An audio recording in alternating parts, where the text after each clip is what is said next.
देखिए, बीच बीच में ये बातें आती रहती थी कि सरकारी जमीन कहीं पड़ा है, अनुपयोगी है और उसमें अतिक्रमण हो रहा है या भवन जर्जर हो चुके हैं, नया बनाना है। बहुत सी जगह खाली पड़ा है, बहुत सारी बातें आती थी।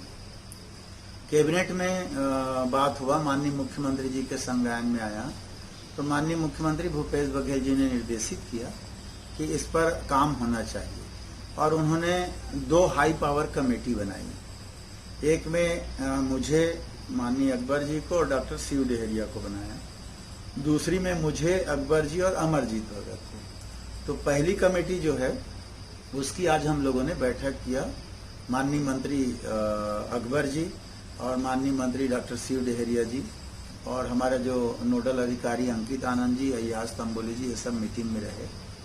और इसमें पहला ये तय है कि जहां भी हमारे सरकारी भवन हैं जो जर्जर हो चुके हैं, टूट गए हैं, गिर गए हैं, तो ऐसे भवनों का उस जगह को खाली करके उसका उपयोग क्या किया जाए। तो उस पर चर्चा हम लोगों ने किया कि राजस्व आय भी हो, लोगों को सुविधा भी मिले, रोजगार के अवसर भी मिले।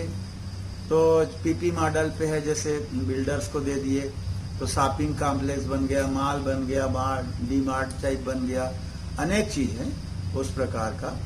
और मान लो कोई कर्मचारी है तो उसको हाउसिंग बोर्ड की जमीन में शिफ्ट किया, उनको हटा के मकान भी उनको देना और इनका सदुपयोग करना।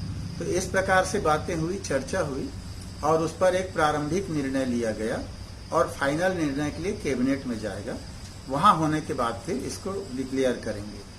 रायपुर की जितनी जमीनें हैं इस प्रकार की, उसको 4 फेस अलग अलग किया गया है। पहला फेस में शांति नगर के आसपास की जमीनों पर चर्चा हुई है, तो उस पर आगे और बैठ के मीटिंग होगी, बैठक होगी, चर्चा होगी, कैबिनेट में जाएगा, माननीय मुख्यमंत्री जी के संज्ञान में लाएंगे।